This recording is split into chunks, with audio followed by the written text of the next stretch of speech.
Bayangkan jika setiap hari waktu Anda berulang seolah-olah Anda terjebak dalam satu hari yang tak pernah berubah. Apa yang akan Anda lakukan? Pada awalnya, Anda mungkin merasa sangat beruntung. Lihatlah dia yang menikmati semua kesempatan itu. Anda mungkin berpikir untuk mulai menghabiskan uang secara sembrono. Namun, Anda akan segera menyadari bahwa hidup itu tidak menarik sama sekali. Anda mungkin mulai mencari sensasi melalui kejahatan, perjudian, dan perilaku nekat lainnya. Bagaimanapun, tidak ada konsekuensi. Semua yang Anda lakukan akan diatur ulang. Seorang pria yang melompat dari pesawat karena putus asa ingin mengakhiri putaran waktu ini, tetapi setiap kali dia hanya terbangun lagi pada pukul 7 pagi tanggal 7 Juli 2020 di EMB. Harvey berkata kepada seorang gadis, "Ya, saya telah menjalani hari yang sama selama 1000 tahun." Dia menjawab, "Apakah Anda bermaksud mengarang cerita gila seperti itu hanya untuk merayu saya? Serius? Apakah Anda perlu melakukan semua itu?" Dia memberitahunya bahwa taktik ini sudah kuno, tetapi dia bersikeras, "Apa yang saya katakan itu benar. Saya tahu ribuan bahasa dan kemampuan meretas saya tak tertandingi." Sekarang Anda mungkin bertanya-tanya, mengapa seseorang seperti saya merayu Anda? Alasannya adalah besok saya akan bangun kembali ke hari ini. Jika saya tidur dengan Anda atau melakukan hal lain, itu tidak masalah. Pria itu telah mengejarnya selama 1000 tahun atau mungkin menikmatinya selama 1000 tahun. Dia mengirim pesan kepada seorang teman untuk meminta bantuan, tetapi dia memberitahunya bahwa dia tahu. Dia menanggapi bahwa dia tidak akan datang, dan dengan terkejut dia bertanya, "Bagaimana Anda tahu dia tidak akan datang?" Dia menjawab, mantan pacarnya baru saja kembali padanya, jadi dia harus tetap bersamanya. Dia menuduhnya berbohong. Dia menunjuk ke jam dan berkata, "Dalam 9 menit 13 detik, dia akan meneleponmu." Dia berdiri dengan penuh tekad, "Saya harap begitu. Jika dia tidak menelepon,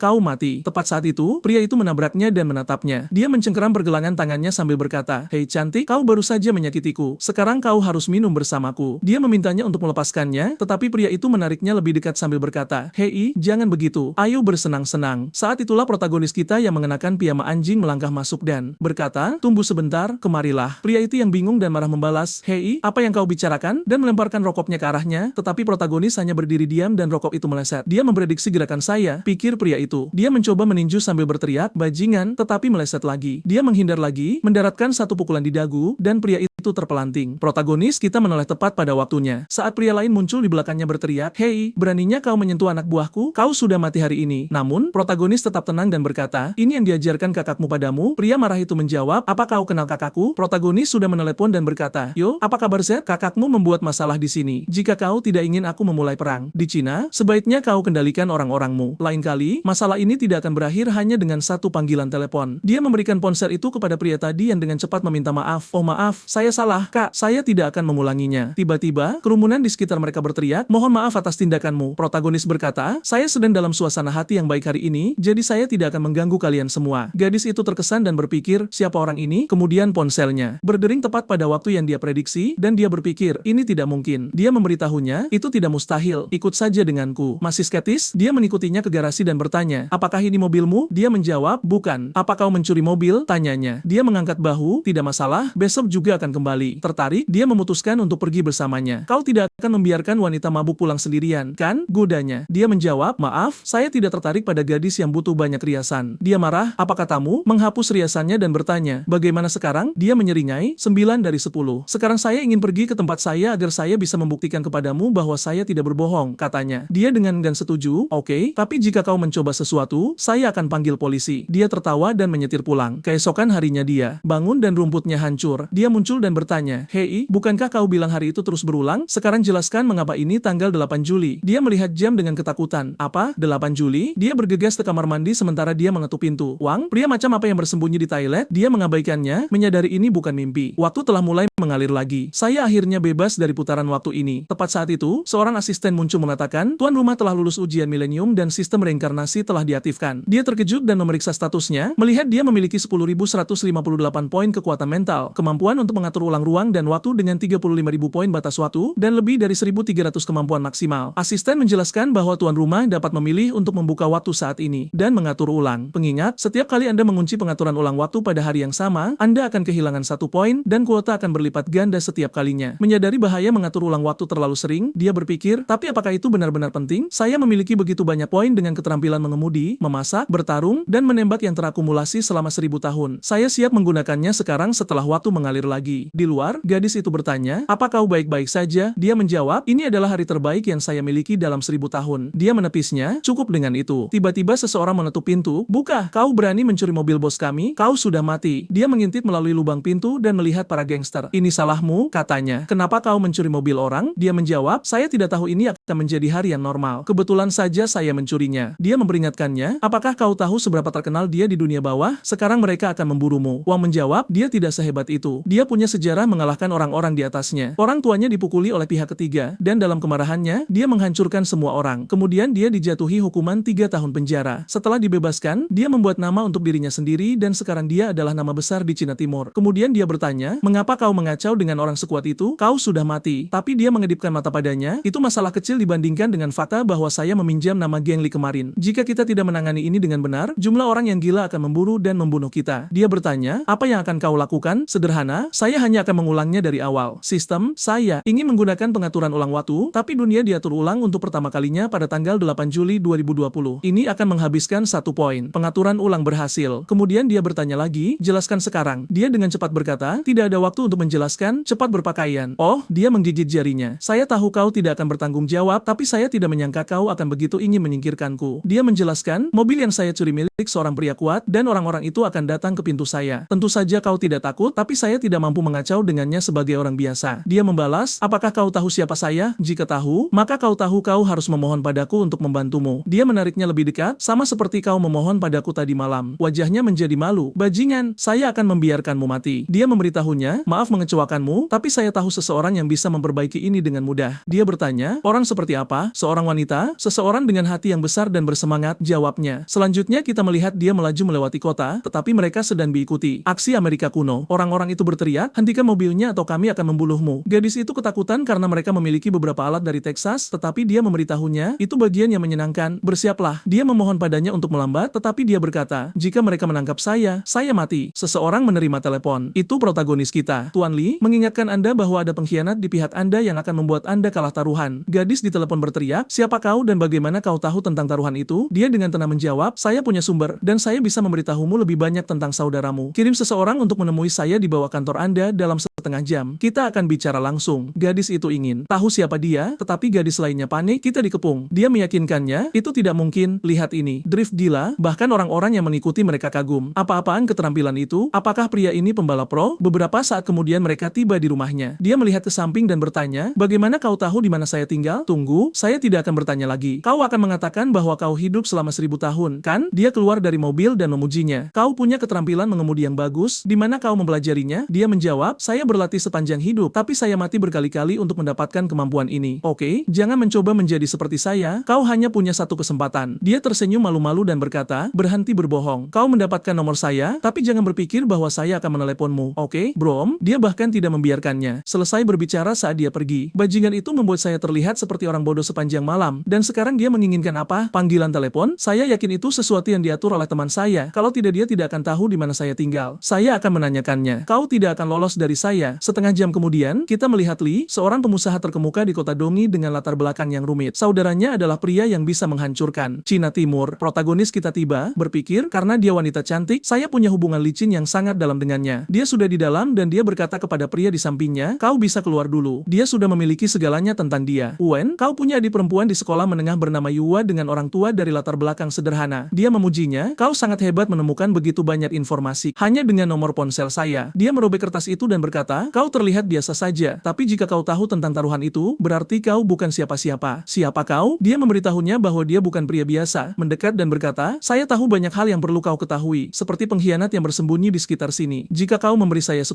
juta, saya akan memberitahumu. Tangannya pergi ke bawah meja saat dia bertanya, haruskah saya mempercayaimu? Tiba-tiba dia mengeluarkan mainan Chicago dan mengarahkannya padanya. Jika kau tidak menjelaskan dirimu, kau tidak akan keluar dari sini hidup-hidup. Dia dengan tenang masuk ke sakunya dan mengeluarkan beberapa amunisi. Tanpa ini, bagaimana kau akan menembak? Apa-apaan? Bagaimana kau mendapatkan itu? Dia menyadari pengambil nyawanya tanpa peluru. Itu di bawah mejaku. Bagaimana kau melepas magazinnya? Wen memberitahunya, seperti yang saya katakan, saya adalah seorang pengusaha cerdas, dan bagaimana saya melepas magazin Anda adalah bagian dari kecerdasan saya. Sekarang Nona Lee, tolong percaya kemampuan saya dalam mengumpulkan informasi. Tangannya adalah undangan Tuhan, saya tidak bermaksud membahayakan, saya di sini untuk uang. Dia melanjutkan, tapi itu hanya rencana untuk membuat Anda menurunkan pertahanan psikologis Anda. Dia bertanya, katakan apa lagi yang kau tahu? Dia mengungkapkan, saya tahu bahwa Anda adalah putri sulung dari keluarga Liv. Karena Anda seorang gadis, Anda selalu ingin membuktikan bahwa wanita bisa lebih kuat daripada pria, setidaknya dalam bisnis. Tapi Anda tidak bisa melarikan diri dari kutukan menjadi bayang-bayang saudara laki-laki Anda. Ibu Anda selalu membantu Anda, tapi setelah dia menceraikan ayah Anda, dia mulai berkencan dengan pria lain dan menjadi beban, mengancam akan membunuh Anda jika Anda tidak menikahi Ding Haong. Haong. Anda ingin melarikan diri tapi tidak bisa karena Anda khawatir tentang ibu Anda. Untuk membuat Ding Haong melupakan Anda memiliki 3 pacar palsu, tapi mereka semua membayar harganya. Pacar palsu pertama Anda melakukan 4 tes, yang kedua dikirim ke rumah sakit jiwa, dan yang ketiga dipenjara seumur hidup. Sekarang semua pria takut untuk mendekati Anda. Untuk melarikan diri dari pernikahan ini, Anda dan Ding Haong membuat taruhan rahasia. Kalian berdua memulai bisnis baru, dan yang lebih sukses setelah 5 tahun menang. Tapi yang tidak Anda ketahui adalah Ding Haong menanam mata-mata di organisasi Anda. Pada hari peluncuran bisnis Anda, dia akan menghancurkan segalanya untuk Anda. Apakah saya perlu terus berbicara? Dia diam, sudah menulis cek. Katakan siapa pengkhianatnya. Tepat saat itu seseorang mengetuk pintu dan masuk dengan beberapa dokumen. Nona Lee, saya perlu Anda menandatangani dokumen ini. Tiba-tiba protagonis kita mencengkeram kepalanya dan melemparkannya ke atas meja. Ini dia, pria itu berteriak, apa yang kau bicarakan? Protagonis kita dengan tenang berkata, 5 juta dolar di rekening bank Swiss Anda. Untuk apa itu? Pria itu tergagap, 5 juta? Apa yang kau bicarakan? Anda salah. Protagonis kita mengambil ponsel pria itu dan menelepon Ding Haong yang menjawab, yo, apakah kau mendapatkan informasi yang saya minta? Dia kemudian melemparkan pria itu ke lantai. Saya pikir itu cukup. Nona Lee mendekati pria itu. Kau menghasilkan banyak uang selama bertahun-tahun, sebagian di belakang saya. Saya tidak mengambilnya secara pribadi karena Anda sudah bersama saya selama bertahun-tahun, tapi saya tidak pernah berpikir Anda akan menjual saya hanya untuk 5 juta. Pria itu mulai membenturkan kepalanya di lantai. Nona, saya tidak mengambil uang itu, tapi saya perlu memberitahu Anda sesuatu. Wang menyela, ibumu tidak ingin kau menikahi Ding Haong, tapi dia ditekan oleh kakekmu. Ding Haong menyuruhnya untuk mengatakan ini karena dia tahu ibumu adalah titik lemahmu. Jangan percaya kata-katanya. Sekarang Anda putuskan apa yang harus dilakukan dengannya. Dia menutup matanya dan berkata, pergi, saya tidak ingin melihatmu lagi. Pria itu berterima kasih padanya, terima kasih Nona, dan lari. Weishen memberitahunya, saya pikir Anda akan membunuhnya. Dia menjawab dengan dingin, saya hanya tidak ingin melakukannya sendiri. Dia akan berada di dasar sungai malam ini. Kemudian dia mengatakan dia tidak percaya padanya. Dia berpikir dia mungkin dikirim oleh Ding Haong dan bahwa pria itu hanyalah pion yang dibuang untuk membuatnya mempercayainya. Wang menggaruk kepalanya. Anda terlalu curiga, tapi saya punya cara untuk mengklarifikasi pertanyaan Anda. Dia bertanya, bagaimana? Dia menjawab, sangat sederhana, biarkan saya menjadi pacar palsu Anda. Ding Haong lebih peduli dengan penampilannya, dia tidak akan ingin terlihat seperti orang yang dikhianati hanya untuk memenangkan Anda, jadi menjadi pacar Anda adalah cara terbaik bagi saya untuk membuktikan diri, katanya dengan percaya diri. Dia memperingatkannya, saya memiliki 3 pacar palsu sebelumnya dan mereka semua dihancurkan oleh Ding Haong. Saya tahu, jawabnya. Tapi jika orang ingin naik lebih tinggi, menjalin hubungan dengan Anda akan membuat hidup sangat menarik. Setelah menunjuk pembuat S3000, dia berkata, saya harus mengakui Anda istimewa, berani, dan berani. Anda masih sangat muda, akan sangat disayangkan jika Anda meninggalkan dunia seperti ini. Anda tidak takut? Dia memberitahunya, jika Anda benar-benar ingin membunuh seseorang, Anda hanya menelepon seseorang untuk melakukannya. Anda bercanda sekarang, mengapa saya harus takut? Kemudian Li Rubing menjawab, saya sangat menyukai Anda. Oke, pasangan harus selalu memiliki foto intim. Dia mengambil foto dan menunjukkannya kepadanya. Lihat betapa lucunya. Dia tahu bahwa dia baru saja mengambil foto ini untuk membuat Ding Haong marah. Dia memberitahunya, mulai hari ini dan seterusnya, Anda adalah pacar saya. Anda akan datang ke sini dan menjadi asisten pribadi saya. Saya akan meminta seseorang untuk melamar Anda nanti. Sekarang katakan apa yang terjadi pada saudara saya. Dia memberitahunya tentang klub yang dijalankan saudaranya. Dia menatapnya, semua orang di Cina Timur tahu hal-hal itu. Saat itulah dia mengungkapkan, klub East China Sea Crown telah melakukan beberapa hal di luar batasnya, melibatkan banyak selebritas papan atas, orang kaya, dan pejabat. Investigasi dimulai 3 bulan lalu. Menurut informasi saya, jaringan itu akan ditutup dalam sebulan lagi paling lama. Dia berteriak, apa katamu? Dia memberitahunya, ini bukan hanya masalah saudara Anda, tapi juga masalah bagi seluruh keluarga Anda. Begitu jaringan ditutup, saudara Anda tidak hanya akan masuk penjara, tetapi jika perlu, seluruh keluarga harus memutuskan hubungan dengannya. Dia skeptis, ini masalah besar. Apakah Anda yakin informasi ini benar? Dia menjawab, jangan tanya saya. Adegan berikutnya berlangsung di bar East China Sea Crown. Kita melihat 2 pria berdiri di salah satu ruangan berbicara. Pria berkacamata adalah pemilik mobil yang dicuri protagonis kita. Dia berkata, dia melukai anak buah kita, mencuri mobil saya, dan bahkan meminjam nama Tuan Ling. Apakah orang ini tidak ingin hidup? Pria lainnya berkata, dia aneh, mengapa anak nakal itu punya nomor saya dan tahu semua tentang rally saya? Kemudian kita melihat cucu tertua keluarga Liv yang terkenal, Li Ho. Dia memerintahkan, apapun alasannya, temukan pria itu dan bawa dia kepada saya. Saya harus membunuhnya dengan tangan saya sendiri. Tepat saat itu adiknya memasuki ruangan. Li Hutai memberitahu semua orang untuk mematikan rokok mereka karena adiknya tidak suka baunya. Dia bertanya padanya, Kak, kenapa kau datang ke sini secara pribadi? Apakah ada masalah mendesak? Dia menjawab, saya di sini untuk memperkenalkan Anda kepada seseorang. Itu anak laki-laki kita. Dia memberikan kunci mobil kepada pria itu dan berkata, kemarin saya meminjam mobilmu untuk bermain, ini kuncinya. Pria dengan kemeja ungu berseru, hei, ini dia, Tuan Li, ini orang yang menggunakan menggunakan nama Anda. Protagonis kita tahu segalanya tentang Lee Holt yang memiliki jauh lebih banyak kekuatan daripada Lee Rubing, tapi karena dia lebih tua darinya, dia selalu melindunginya ketika mereka masih muda, mendapatkan rasa hormat dan ketakutannya. Holt hendak mengatakan sesuatu ketika dia menjambat telinganya dan berkata, "Hormati dia adalah kakak iparmu." Kakak ipar? Semua orang terkejut. Tidak ada yang percaya. Lee Ha memprotes, "Kak, apakah kau melakukan trik pacar palsu lagi? Mengapa kau memilih pria yang begitu biasa? Setidaknya beri saya alasan bagimu untuk bersamanya." Dia mulai berpikir, lalu menatap tajam ke arah protagonis kita. "Ini semua salahmu, saya tidak enak badan akhir-akhir ini." Dia membisikkan di telinganya, "Apakah kau tidak menambahkan terlalu banyak drama?" Dia membalas, "Apa kau takut Ding Hong akan membunuhmu?" Dia berkata, "Saya tidak takut, tapi saudara laki-lakimu tampak terpana." Saudara laki-laki yang malang tidak bisa berkata-kata, dia berpikir bahwa saudara perempuannya hamil dan bahwa pria ini adalah ayahnya. Tunggu,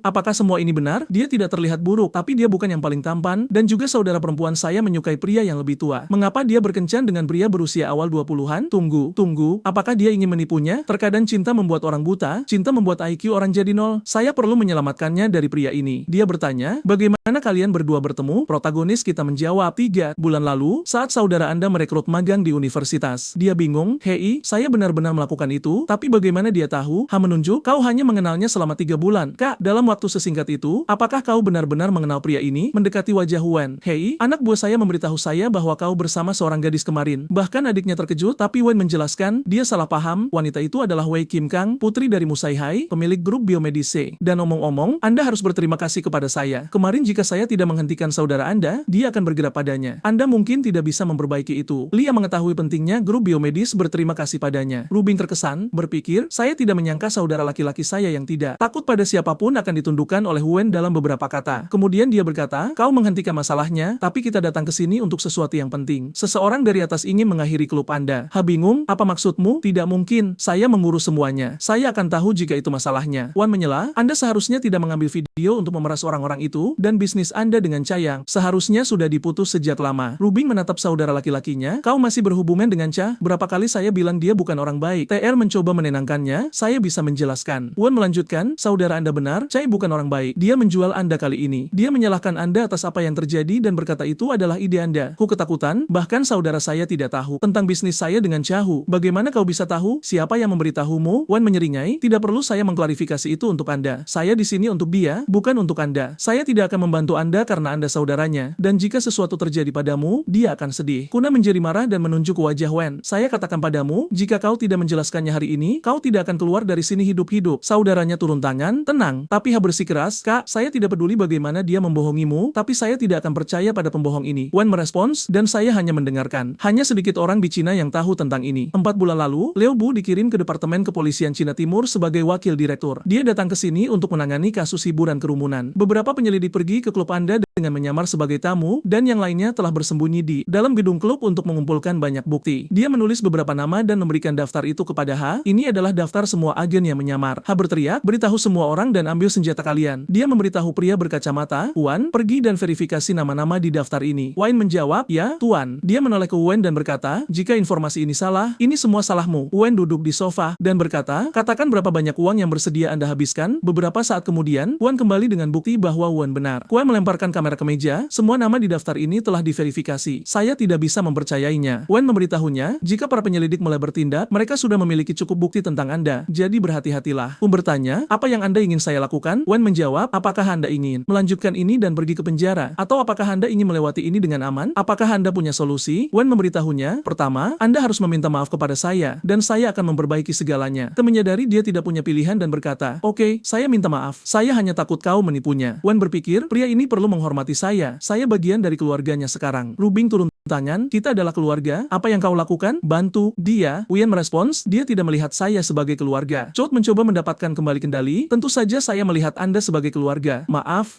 Wun melanjutkan, "Hanya demi saudara Anda, saya akan memberi Anda ide. Pertama, Anda harus membunuh Chahu. Dia tahu terlalu banyak. Jika dia hidup, tidak ada yang akan berhasil." Cha sering pergi ke Villa 17 di Lotus Pond Manor. Dia memiliki beberapa zat dengan wanita simpanannya di sana. Jika dia meninggal karena overdosis, tidak ada yang akan mencurigai Anda. Ha berkeringat, "Ya, ide bagus, saudara." Wan menambahkan, "Kedua, sekarang semua bukti ada pada Liu Bu. Jika Anda bisa mengambilnya dan menghancurkannya, Anda akan aman." Ha berteriak, "Oke, saya akan menangkapnya." Wan menyela, "Apakah kau bodoh atau gila? Dia terlalu kuat untuk kau tangkap. Anda perlu pergi ke Willow Street, 2 Avenue, Unity 3, kamar 500. Di bawah lemari kamar tidur utama, ada brankas tersembunyi." kata sandinya adalah 571. Buktinya ada di dalam. Untuk mencegah kebocoran, itu satu-satunya bukti yang mereka miliki. Anda bisa saja mengirim seseorang untuk menghancurkannya. Dia terpesona. Sial, saudara, itu sangat rinci, kau bahkan tahu kata sandinya. Wen tidak berhenti. Ketiga, Anda perlu memberitahu pria tua itu tentang masalah ini, terutama bisnis dengan Chai. Anda harus menjelaskan segalanya kepadanya. Bagaimanapun juga, itu adalah keluarga Liv yang kita bicarakan. Jalan dan keluarga Liv telah bermusuhan selama bertahun-tahun, itulah sebabnya keluarga Liv ingin bergabung dengan keluarga Ding. Ha hanya berkata, oh oke, saya akan bicara padanya. Wen menambahkan, dan yang paling penting, di Crown Club, bakar. Bertanya, hanya api kecil, cukup untuk muncul di berita. Dengan begitu Anda bisa menjustifikasi penutupan dan mendekorasi ulang tanpa siapapun mencurigai Anda. Jika Anda bisa melakukan 4 hal itu, saya jamin Anda akan baik-baik saja. Ruby menjambat telinga saudaranya lagi, apakah kau mengerti apa yang dia katakan? Oh ya, Kak, berhenti, jangan khawatir, saya mengerti. Tepat saat itu ponselnya berdering, dia menjawab, apa? Berapa banyak yang kau hilangkan? 2 miliar? Apa? 2 miliar? Saya akan ke sana, tunggu saya. Dia melihat ke arah Wen, sesuatu terjadi. Saudara, saya harus ke kasino. Tunggu saya di sini. Wen merespons, ini Shang Wonjun, kan? Kak terkejut, bagaimana kau tahu? Saudara, adegan bergeser ke kasino di mana kita melihat pria bernama Shumi bermain. Seseorang baru saja kalah lagi. Pria berambut pirang itu sangat senang. Hei, UNR mendapat kartu bagus hari ini. Bos Li Hutai tiba, pria berambut pirang itu melihatnya, saya ingin banyak uang hari ini. Tuan Li, Anda tidak keberatan kan? Hutai dengan percaya diri menjawab, itu adalah sedikit uang yang hilang tak jadi masalah bagi keluarga Li, mereka masih sanggup menanggung lebih banyak lagi. Pria berambut pirang itu tertawa, semua ahli di klub ini sudah bergiliran bermain, tapi semuanya kalah. Sepertinya Tuan Li punya bakat tersembunyi. Tiba-tiba Wen berkata, bagaimana kalau bermain 2 ronde denganku? Si pirang menyahut, kenapa malah ada bocah di sini? Tuan Li, bukankah kau terlalu rendah hati hari ini? Kau sudah kalah 200 juta. Kau kalah melawanku dan masih mau lanjut? Memalukan sekali. Siapa yang harus kutanya? Saudarinya? Hei, Kak, apa yang terjadi? Apa suamimu ini tahu cara berjudi? Dia menjawab, oh, aku tidak terlalu yakin. Master judi sangat ahli menebak gerakan berdasarkan ekspresi minimal dan kebiasaan. Hal ini butuh pengalaman luas dalam permainan, sesuatu yang sepertinya tidak dimiliki. Bocah ini, hanya dengan melihat ekspresinya, aku bisa menebak kartunya dengan akurat. Ruben mendekat. Hei, kau yakin bisa? Dia menjawab, aku bisa bilang tanpa ragu bahwa aku bisa mengalahkan kasino manapun di dunia ini. Oke, Kak, mari kita lihat. Dia bahkan tidak melihat kartu tertutupnya. Pria itu terheran. Apa? Ini sebuah kebiasaan? Dia menunjukkan kartu as. Kau duluan, tanganmu lebih besar. Dia mulai dengan 500.000, pria itu ikut 500.000. Dan Anda, Tuan, aku lipat kartu, fold. Ronde keempat, 500.000, aku fold. Ronde ke-8, aku fold. Ronde ke-15, ronde ke-21. Aku menang lagi. Kau memberitahu si pirang, kurasa orang yang kau sewa kehabisan keberuntungan. Si pirang percaya diri, kurasa dia hanya butuh jeda keberuntungan. Dia membatin, tikus kecil, kau pikir kemenangan sudah di tangan, tapi kau tak tahu kau terjebak perangkap. Dia teringat, pria yang bermain dengan Wen berkata, aku suka kalah di awal untuk mengamati kebiasaan lawan. Kau tak perlu khawatir. Tapi Wen semakin percaya diri. Kita sudah di ronde ke-30, Wen memasang 1 juta. Pria itu mengangguk. Wen tetap tidak melihat kartu tertutupnya dan mengikuti taruhan ronde itu. Dia berkata, lanjut, 1 juta lagi. Pria itu tampak yakin, aku tahu kartunya buruk, hanya sepasang. Raja, aku yakin akan menang. Karena sudah begini, aku all in. Wen bahkan tidak melirik kartunya, aku juga all in. Pria berkacamata menyela, uang di meja terlalu sedikit, kenapa tidak tambah 100 juta lagi? Si pirang setuju, tambah 100 saja tidak cukup, jadikan 200 juta sekalian. Gadis-gadis berpakaian hitam itu membawa sesuatu yang besar, bukan sekadar 200 juta. Wen berkata pada pria itu, kunaikan taruhan 100 juta, sambil menunjuk kartunya. Berdasarkan pengamatannya, pria itu tahu Wen hanya menunjuk kartu tersembunyinya jika kartu itu sangat bagus. Dengan kata lain, kemungkinan besar kartu itu adalah as. Dia berpikir, tahu tidak, aku fold. Kau terlalu bernafsu, Tuan U. Jika kau ikuti saranku, kau akan punya 50 juta lebih banyak. Li Ruing tertawa, semua orang tahu. Kartu bawahmu adalah as. Wen mengambil kartu itu dan menunjukkannya. Bukan, kartu bawahku adalah 2 hati. Pria itu marah, oh, kau menipuku. Wen membalas, jangan salahkan aku, itu salahmu sendiri. Pria berkacamata berpikir, jangan sombong dulu, aku sudah paham satu lagi kebiasaanmu. Ronde 31, pria itu memegang 9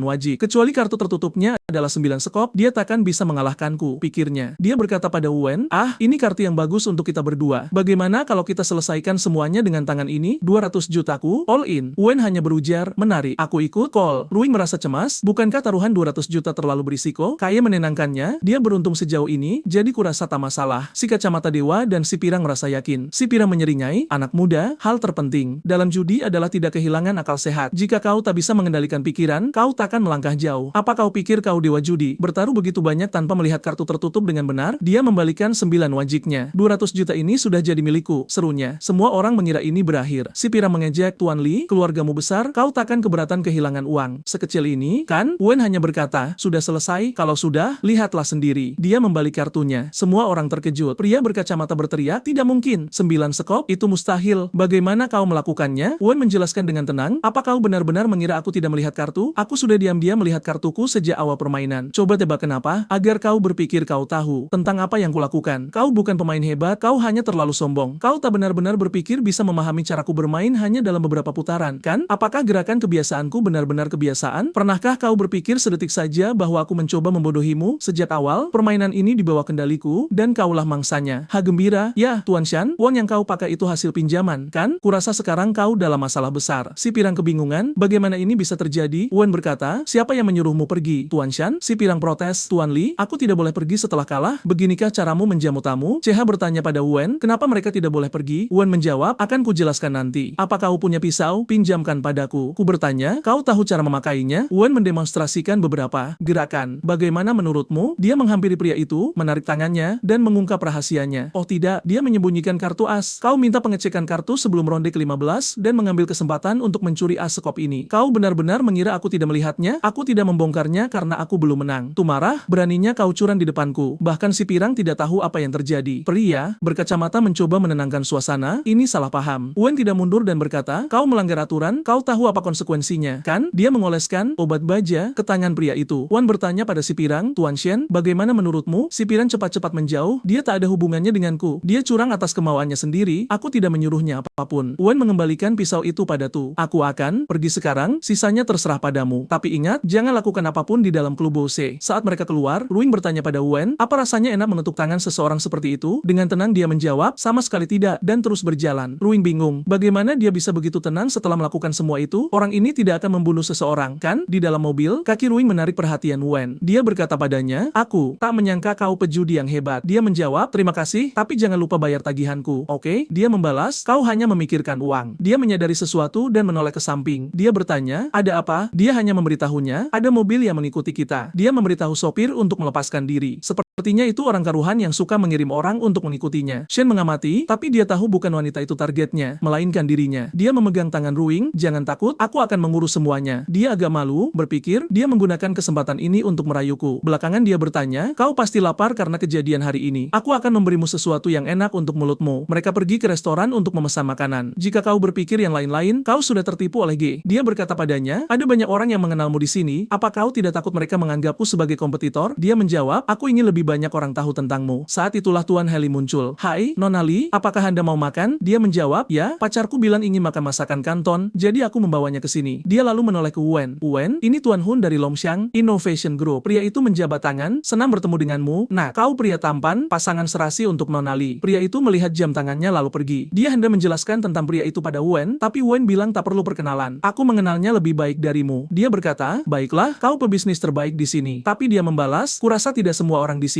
ingin berteman denganmu. Dia menjawab, aku tahu, aku punya banyak saingan, terutama wanita. Tapi konyol jika menganggap mereka musuh. Tepat saat itu wanita lain muncul. Apa sih makanan gadis-gadis ini? Mereka semua tampak sehat dengan fisik yang bagus. Nona Li, sejak kapan kau punya pacar? Padahal dengan bantuan suaminya, dia mendirikan Yuan Shu Fashion, pesaing bisnis milik Ruing. Leo kagum menggoda, kau sudah 27 tahun. Ruing, pemuda ini terlihat awal 20-an. Kau seperti sapi tua yang makan rumput muda. Ruing berkata padanya, Nona Leu, demi suamimu, aku anggap ucapanmu candaan, jadi hentikan. Si muka sepatu kuda itu membalas, apa kau masih peduli ucapan orang? Ruing berteriak, ku bilang hentikan. Wen memegang tangannya, tenanglah, biar aku yang selesaikan. Dia mendekati Liu Kagu. Kenapa kau menatapku begitu? Tanyanya. Dia menjawab, bukan apa-apa, hanya saja kurasa aku pernah melihatmu di suatu tempat. Oh benar, aku ingat. Apa kau pernah bekerja di klub malam sebelumnya? Dia mengangkat jarinya, klub malam, seluruh keluargamu yang kerja di klub malam. Beraninya kau memfitnahku. Tahu siapa aku? Dia menjawab dengan tenang, itu bukan fitnah. Kau tahu kau tak bisa mengubah masa lalumu dengan beberapa beberapa operasi wajah. Dia ketakutan, berpikir, bagaimana orang ini tahu aku kerja di klub malam dan operasi plastik? Itu 10 tahun lalu, tak ada yang boleh tahu. Ruing berdiri, kau bahkan punya informasi seperti ini? Jaringan intelijenmu lebih hebat dari dugaanku. Wen berkata padanya, terlalu dini untuk mulai jatuh cinta padaku. Bagian terbaiknya belum tiba. Saat itu seorang pria muncul, Kagu, kekacauan apa ini? Itu suaminya. Dia lari padanya, sayang, pria ini memfitnahku. Dia bilang aku kerja di klub malam, kau harus balas dendam untukku. Pria itu menenangkannya, jangan menangis, aku akan urus ini. Dia bertanya pada Nona Li, siapa pria ini? Dia hanya menjawab, pacarku, Wen. Pria itu mendekati wajah Wen. Aku orang terhormat dan orang ini sudah mempermalukan istriku. Itu sama saja dengan menamparku. Hal seperti ini tak bisa selesai hanya dengan kata-kata. Wen berkata padanya, ada seseorang yang bisa menyelesaikan ini untukku. Pria itu membalas, kau pikir aku tak berani menyentuhmu hanya karena kau bersama Nona Li? Wen berkata tenang, aku tidak bicara tentang dia. Orang yang kumaksud adalah Ah Huang. Pria itu tampak bingung. Oh, kau mengenalnya? Bahkan Ruben tak tahu apa yang terjadi. Wen lanjut, Tuan Leu, bisa kita bicara sebentar? Mereka ke ruangan lain dan Wen berkata, ada dua cerita untukmu. Tokoh utama cerita pertama adalah Leu Liang. Wen memulai, 10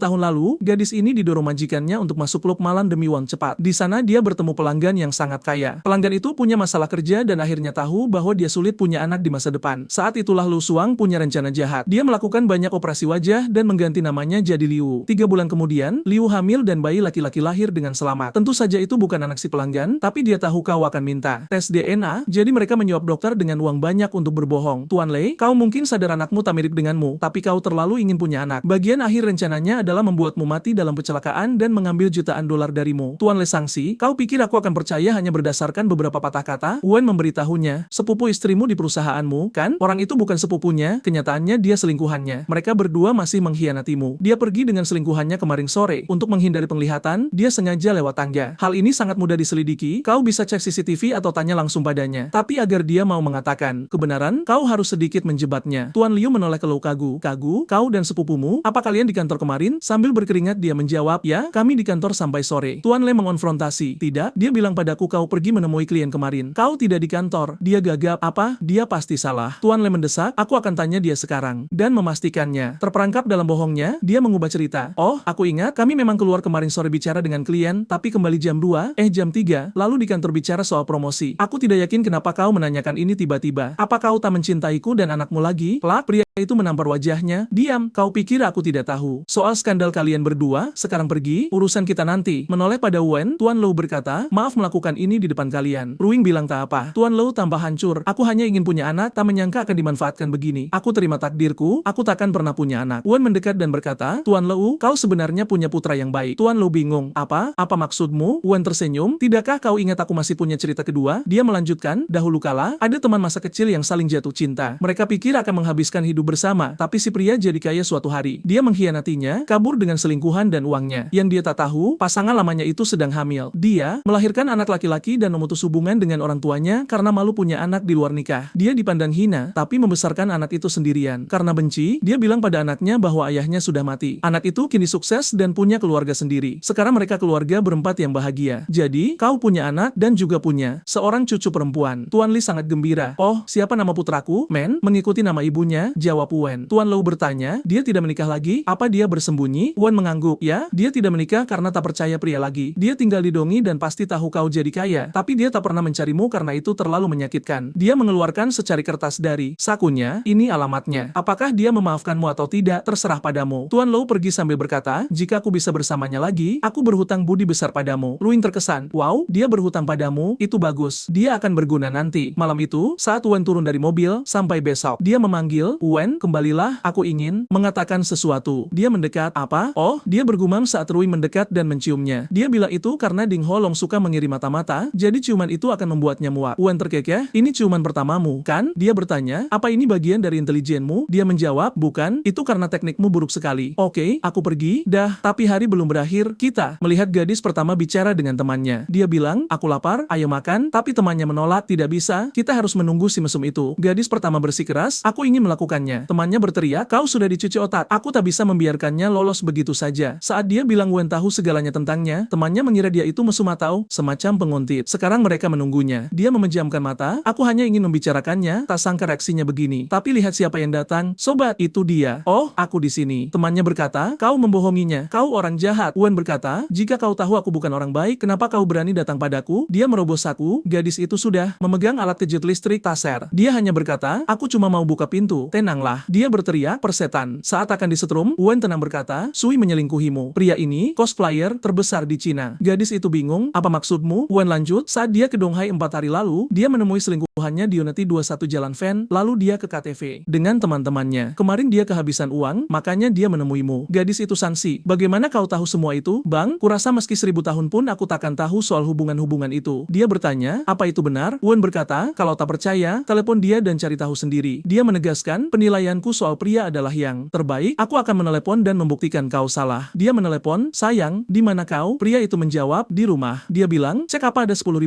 di laci kamar. Pria itu bilang, aku tidak tahu, ku kabari setengah jam lagi. Itu artinya dia tidak di rumah. Dia lari keluar, akan kubunuh bajingan itu. Dia meninggalkan temannya, tapi Wen menariknya. Oh, kemari, karena kau sudah di sini, kenapa tidak masuk? Dia protes, kenapa kau menggendongku? Aku bisa jalan sendiri. Turunkan. Tapi dia sudah membawanya masuk. Dan kawan, dia sudah membersihkan karpetnya. Kita siap. Besoknya, Wen kelelahan. Malam yang panjang. Ya, dia membalas, bajingan, aku kurang tidur karenamu. Wen melemparkan sesuatu, itu nomorku, jika ingin bertemu, jangan menunggu di rumahku lagi. Dia berjalan, menyusuri kota tapi menyadari seseorang mengikutinya. Dia menelepon sebuah nomor, kau mengirim orang mengikutiku seharian. Aku mau latihan, temui aku. Selanjutnya dia berlatih bela diri. Dia sudah menguasai semua teknik, tapi kebugaran fisiknya belum cukup bagus. Karena dia menyinggung Ding Holong, dia tak tahu masalah apa yang akan dihadapinya di masa depan. Saat itulah Wang muncul. Dulu Wang Genyun hanya pria kelas 2, tapi dengan bantuan koneksi, dia meraih kekuasaan dan memperluas pengaruhnya. Dalam beberapa tahun, Wang jadi bos yang menguasai 90% industri hiburan di Cina Timur. Wang berkata, yo, Tuan Wu, aku ingin menjelaskan sesuatu. Kau pasti salah paham. Aku mengirim orang untuk menjamin keamananmu, tak ada niat buruk. Wen menjawab, lo tidak tahu kau mengirim orang mengikutiku dan Ruing. Kau tahu dia sangat protektif pada adiknya, jika dia tahu, kau tamat. Wang berkeringat dingin. Wen menenangkan, santai saja, jika aku ingin memberitahunya, aku takkan meneleponmu. Wang bertanya, jadi apa maumu? Wen berkata, aku tak ingin berteman denganmu. Kau punya banyak orang. Jika suatu hari aku butuh bantuan tenaga, aku akan memintanya padamu. Lega? Wang menjawab, tentu, Bang, jangan ragu memintaku. Wen punya rencana, berpikir tenaga ini akan sangat membantunya. Saat itulah dia menerima telepon lain. Seseorang berteriak, Wen, cepatlah, sesuatu terjadi. Dia menjawab, oke, aku datang. Wang memberikan mobilnya pada Wen, Tuan Wu, pakai saja mobilku. Jika tidak keberatan, anggap ini permintaan maafku. Wen menjawab, oke, aku terima. Keadaan kacau di tempat kerja Ruing. Saat Wen sampai, Ruing sedang menelepon, apa kondisinya masih buruk? Dia tak bisa datang ke konferensi pers? Baiklah, aku mengerti. Wen bertanya, apa terjadi sesuatu? Dia menjawab, bintang iklan produk kami, penyanyi wanita, generasi baru, Dengs, kecelakaan mobil. Wen berkata, kemarin aku membantumu menemukan pengkhianat, dan tiba-tiba dia kecelakaan, ini kebetulan yang sangat jelas. Ruing berkaca pinggang, Ding Holong bajingan itu, dia melanggar aturan taruhan dan bahkan memakai pengaruh keluarganya. Wen menyela, boslah, mau bantuanku? Aku bisa cari bintang iklan baru untukmu. Dia menantang, oke, kami butuh itu. Apa kau punya kandidat? Dia menjawab yakin, aktris kelas 1 nasional, Tae Manning. Dia peraih penghargaan 100 host, dia sangat mumpuni. Ruing sangsi, bintang film populer seperti Tae Manning takkan mau menemuiku, apalagi jadi bintang iklan produk kita. Aku tahu kau mau bantu, tapi jangan cuma menggertak. Dia mengusul, karena kau tak percaya, ayo taruhan. Jika aku bisa membuatnya datang ke kantormu besok pagi dan tanda tangan kontrak, kau percaya? Tae Manning dikenal sering menyapu penghargaan di festival film besar dan aktris Cina pertama yang masuk jajaran bintang internasional. Ruing membalas, sekarang dia syuting di luar negeri dan bahkan punya kontrak makeup eksklusif. Kurasa kau tak bisa melakukannya. Wen bersikeras, sudah kubilang, kalau tak percaya ayo taruhan. Dia bertanya, apa taruhan yang bisa membuatmu diam dan berhenti menggangguku? Dia menjawab, jika aku kalah, ku beri kau 20 juta. Tapi jika menang, kau bayar aku 20 juta dan kau tak boleh cemburu. Dia membalas, cemburu? Kenapa aku harus cemburu? Kita kan cuma pura-pura pacaran. Aku tidak jatuh cinta padamu. Kau boleh dengan siapapun, aku tak berhak ikut campur. Tapi dia memalingkan muka saat mengatakannya. Wen menyeringai, oke, sepakat. Tapi transfer 20 juta ke akunku untuk operasional. Dia marah, tapi Wen keluar dan menelepon, aku butuh bantuan. Adegan beralih ke warnet, di mana beberapa pemuda sedang main League of Legends. Seseorang berkata pada Wen, Tuan Wu, ini saudara-saudaraku. Mereka jago main game. Tapi buat apa? Wen berkata, nyalakan PC dan mainkan game Legendary City Lord. Masuk ke area ketiga yang buka jam 5 dan gunakan awalan nama King of Ha. Setelah masuk, tunggu aku di alun-alun area pemain baru. Dia sudah mengisi ulang banyak kain. Tunggu aku akan membangun klan. 4 jam kemudian, mereka sudah membantai Minotaur level 120.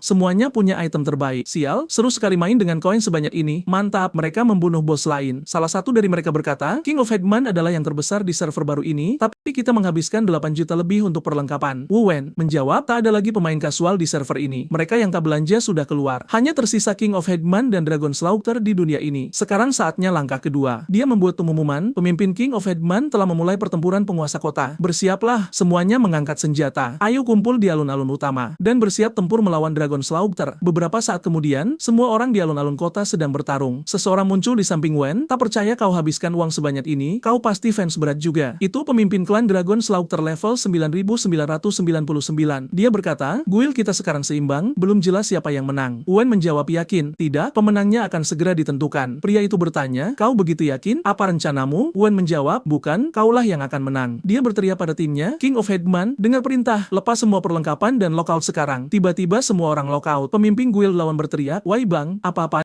ini? Dia mulai menangis, jangan pergi, bang, belum selesai. Susah cari lawan sepertimu, aku sudah habis 10 juta. Bang, kalau kau berhenti sekarang, kau takkan menang. Wen menahan tawa dan berkata, maaf bang, perusahaan wanitaku sedang dalam masalah. Bintang iklan yang sudah sepakat kecelakaan mobil, kami harus cari yang baru. Aku harus kembali membantunya. Menanggapi hal itu, pria tersebut berkata, hei saudara, apa yang kau katakan? Jika butuh aktor, katakan saja berapa banyak yang kau mau. Aku punya beberapa di bawahku, bahkan jika itu temaning, aku bisa memanggilnya dengan satu panggilan telepon. Wen membalas, ya, terserah, atur saja, namun ia terus berjalan. Saudara, aku ada urusan. Aku harus pergi ke Tiongkok Timur untuk perjalanan dinas. Ia lockout, dan pria itu berteriak, jangan begitu. Saudara, saat Tyrannular Chang lockout, ia menerima pesan dari pria itu di ponselnya, yo saudara, aku sudah menghabiskan 10 juta di game ini, jadi aku hanya ingin menanyakan pemilik server, nomor ponselmu. Game sedang mati sekarang, mari lanjut bermain setelah pekerjaan kita selesai. Oke, saudara, kita punya nama keluarga yang sama dan kita berdua di Tiongkok Timur. Apakah aku yang mencarimu, atau kau yang mencariku? Tentu saja, Wen tahu pria itu akan bersikap seperti ini, jadi ia memberitahu, baiklah saudara, tapi wanitaku sedang terburu-buru, jadi jika kau punya rencana, itu akan bagus. Pria dari game itu mengirimkan sebuah alamat. Beberapa saat kemudian, ia tiba di tempat itu. Pria gemuk itu adalah Lei Xiang, 42 tahun, dan keluarganya memiliki industri honga. Lei Xiang bertanya pada Wen, apakah kau Tyrannular Chang? Tokoh utama kita menjawab, ya, namaku Wen. Lei Xiang bertanya, apa kau tahu siapa aku? Sang protagonis menatapnya dengan tajam. Tentu saja, putra kedua dari keluarga Lei. Lei Xiang menuangkan minuman dan bertanya, katakan padaku, dari keluarga mana asalmu? Mengapa kau begitu berhati-hati? Apakah kau takut saudaramu akan membunuhmu? Wen berpikir, aku kenal orang ini. Kekayaan keluarganya melebihi 60 miliar dan ayahnya adalah ketua berusia 70 tahun yang sudah semi pensiun. Lei Xiang bertanya lagi, dari keluarga mana asalmu? Wen menjawab, kau seorang bos, santai saja. Aku tidak berasal dari keluarga manapun dan aku tidak punya latar belakang seperti yang kau pikirkan. Hanya takdir yang membuat kita bisa bertemu. Lei Xiang berpikir, dia tidak mau buka mulut. Aku harus mencari tahu pelan-pelan tentang anak ini. Kemudian ia berkata, jadi, kau punya masalah dengan wanitamu, kan? Kau menghabiskan begitu banyak uang di game, kenapa tidak sewa saja juru bicara? Wen menjawab, sayangnya, seseorang sedang mengacaukanku. Aku tidak pernah menyangka mereka akan menakuti juru bicara kita dengan mobil. Sangat menyedihkan. Lei Xiang bertanya, jadi kau menggunakan uangmu di game hanya untuk bersantai? Tapi jangan khawatir, aku, Lei Xiang, bersumpah akan membantumu mencari juru bicara. Siapa nama perusahaan wanitamu dan apa bisnisnya? Wen menjawab, dia membuat kosmetik, namanya Symphony Fashion. Lei Xiang tampak mengenali nama itu. Ah, jadi wanitamu adalah Li Rubing? Saudara, jika kau dari keluarga Li, kau seharusnya mengatakannya. Karena kau banyak menyembunyikan sesuatu, kupikir kau dari keluarga lain. Wen mengklarifikasi, aku tidak dianggap bagian dari keluarga Li. Kau pasti sudah dengar bahwa Rubing punya hubungan buruk dengan keluarganya. Saat itulah ia menerima telepon dari Rubing. Rubing bertanya, apakah kau benar-benar mengambil 10